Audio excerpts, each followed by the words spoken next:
las carreteras y en las casetas en México, hay una propuesta para combatir el bloqueo precisamente. El Congreso de la Unión aprobó en los últimos días de 2021 nuevas sanciones, entre las que destaca la pena de cárcel. De acuerdo con las autoridades, algunos bloqueos dejaron de ser protestas y se convirtieron en actos unilaterales con fines distintos a la libre manifestación. Por ello se ampliaron las sanciones. Ojo, de 2 a 9 años de cárcel y multas de hasta 1,000 unidades de medida a quien dañe o destruya las vías de comunicación o interrumpa la construcción de dichas vías, así como a quien restrinja el tránsito de los medios de transporte. De 6 meses a 7 años de prisión y multas de hasta 1,000 unidades de medida a quienes obtengan un lucro de los bloqueos carreteros, impidan el cobro o condicionen el tránsito de los medios de transporte. Es importante destacar que aunque esta iniciativa fue impulsada por Morena, decenas de legisladores morenistas votaron en contra al considerar que se afectaba el derecho a la manifestación. La aprobación se realizó el pasado 15 de diciembre con 344 votos a favor. Llama la atención que la mayoría de los diputados, ahí los tiene usted en su pantalla, de la oposición votaron a favor y se registraron 85 votos en contra, 45 de Morena, 33 del PT, 3 del PES, 1 del PRD y 1 del PAN. Le damos la bienvenida a Miguel Ángel Mancera, coordinador del Grupo Parlamentario del PRD en el Senado de la República. Bienvenido. Yoli, me da mucho gusto saludar a toda tu audiencia. Buenas tardes. Y a Emilio también, por supuesto. Claro que sí, también le damos la bienvenida a Emilio Álvarez y Casa, senador independiente e integrante del Grupo Plural en el Senado de la República. Gracias a ambos, bienvenido. Por tu conducto al auditorio de las noticias y, por supuesto, a Miguel Ángel Mancera, todo aprecio. Comienzo contigo, Emilio. La toma de casetas va en aumento. Hay grupos que argumentan, como lo escuchaban, que son protestas sociales y que se debe de resolver por la vía del diálogo. Otros aseguran que falta mano dura. ¿Cuál es tu perspectiva? Mira, mi opinión es que hay una enorme cognitiva social en ascenso. La pregunta que nos tendríamos que hacer es ¿por qué la gente bloquea casetas? Y sí sorprende muchísimo que un movimiento social que llega al poder justo a través del ejercicio del derecho a manifestación, ahora ejerce una legislación absolutamente punitiva. Yo le pregunté a varios senadores, hombre, puedo citar a varios, puedo citar a José Narro, puedo citar a Sorocón Para, a la misma Luz y Mesa que vimos en pantalla. Ellos tomaron casetas, pero la legislación que se estableció se excede en los términos.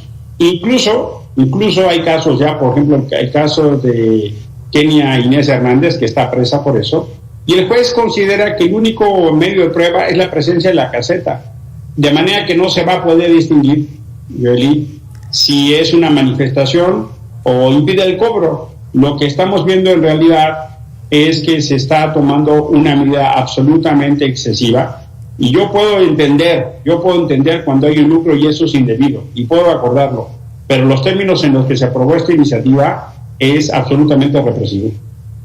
¿Coincides, Miguel Ángel?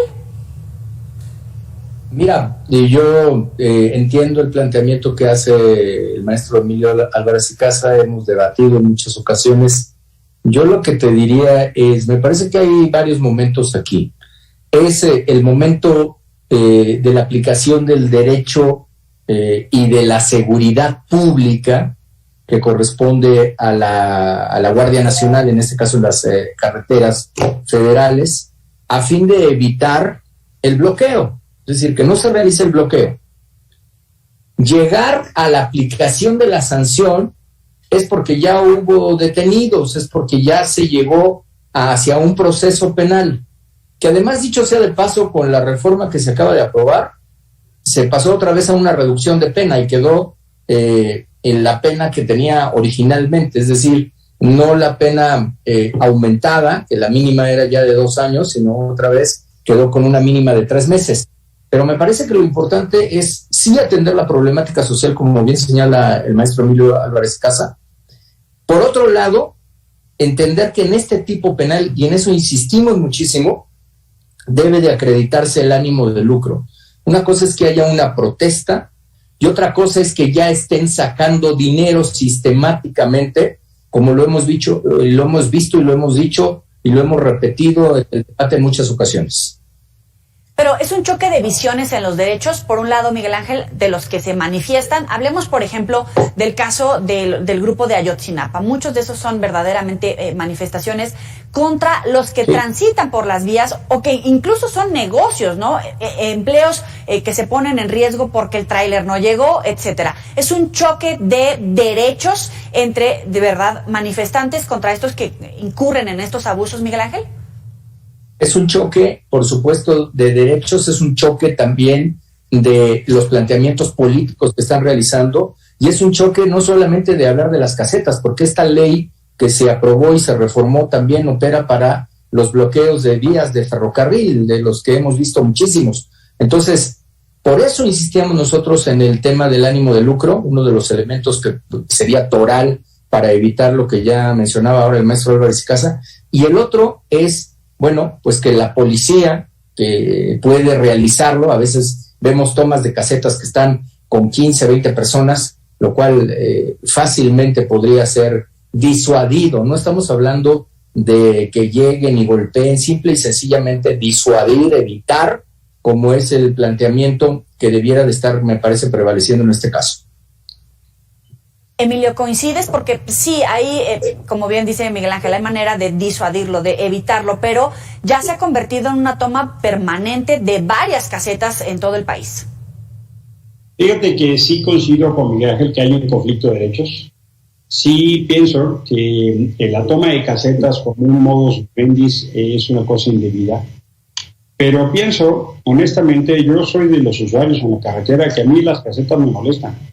Me molestan porque creo, como se hizo en el reportaje, que son cobros excesivos, que son abusos, que no se garantizan, que los seguros nada más intentan ver cómo no se paga. La verdad, a mí me gustaría mucho más un servicio de carreteras como en otros países, donde de nuestros impuestos se puede garantizar incluso abrir libremente el tránsito, porque eso va a permitir mucho más comercio, más seguridad. La verdad es que creo que la toma de carreteras es un problema menor respecto a la inseguridad y los secuestros, los robos que se viven en las carreteras. Me preocupa mucho, digamos, el enfoque. Me preocupa mucho que quieran resolver una conflictiva social por la vía del derecho penal. O sea, así no se resuelven los problemas. Lo único que hace es que se agrava la conflictiva.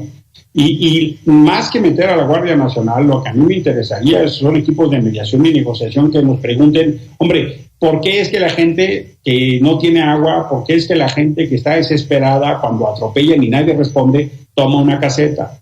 Y la verdad es que los medios de prueba para los jueces pues son realmente solo la presencia, e incluso en los términos en que se redactó, yo ahí sí, como dice mi muy querido Miguel Ángel, pues luego discutimos y no estamos de acuerdo. Yo creo que los términos en los que quedó la iniciativa o ley es un exceso, pero a mí me sorprende muchísimo, honestamente, me sorprende muchísimo el carácter represivo de este gobierno, porque antes eran los primeros en defender los derechos y ahora pareciera que están justo en una émica al revés.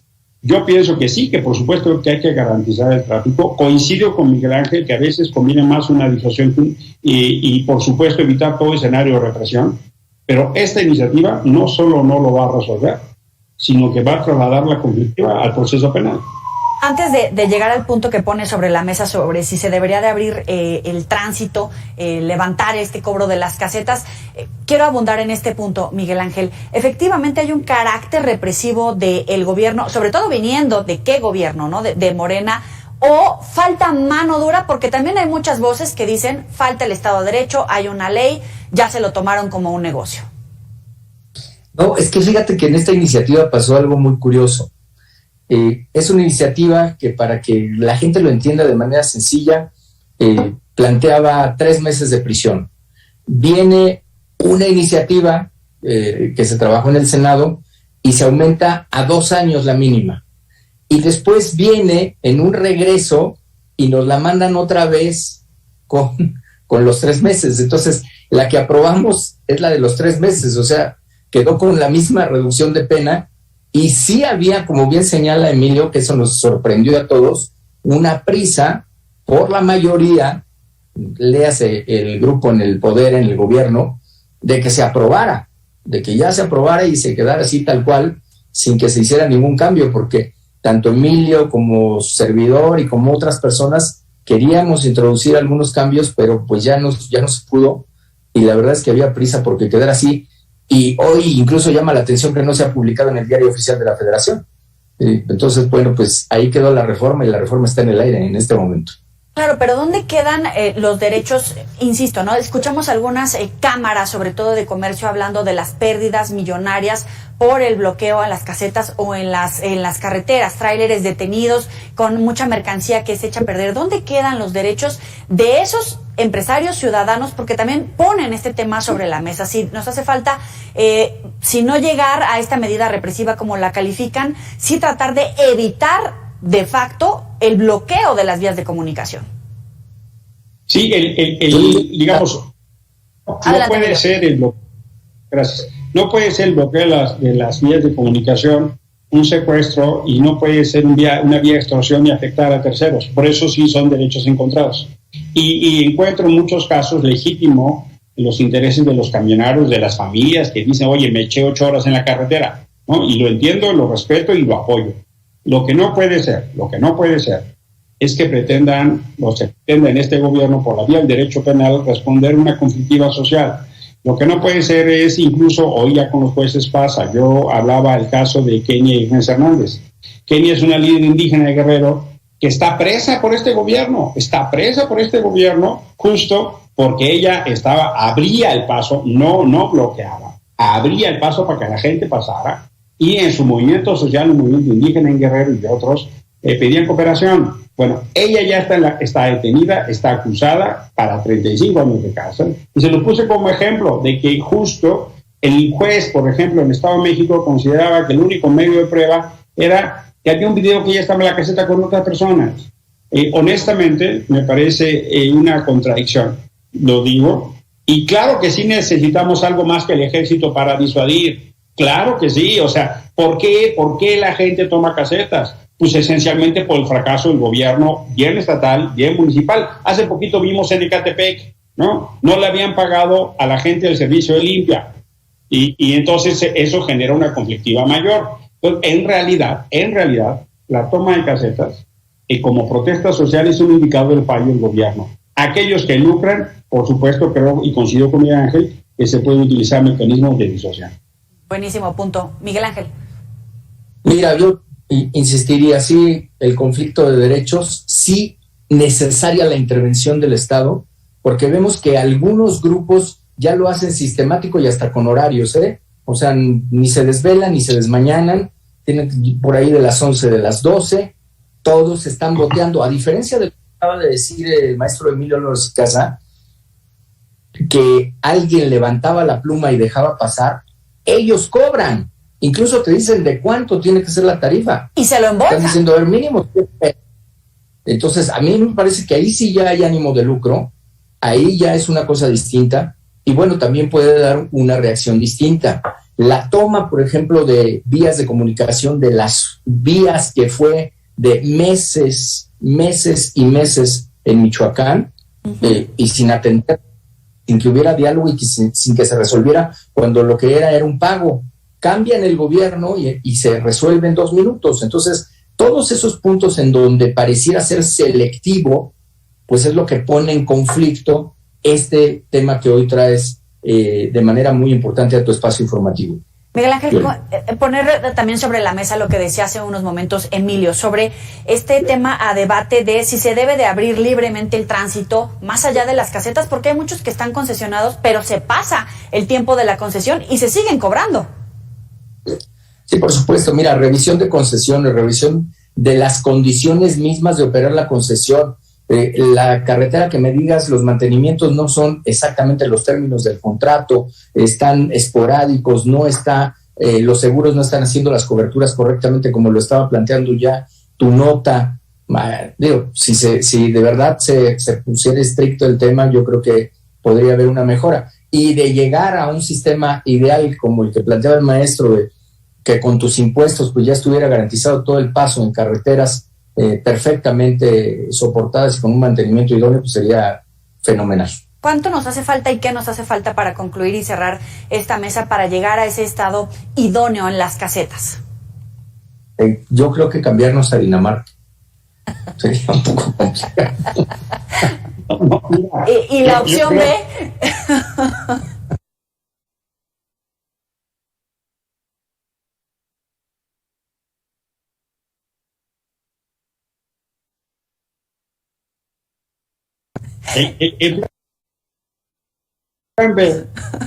No hay nada más público, el transporte público, no hay mayor interés público que se puedan mover los productos y las personas.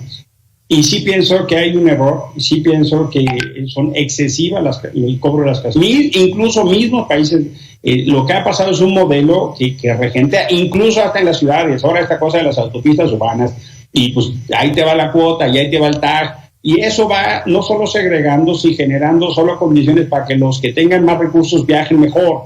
Entonces creo que es un modelo diferenciado. Incluso mucha gente opta, los transportistas, por tomar caminos largos.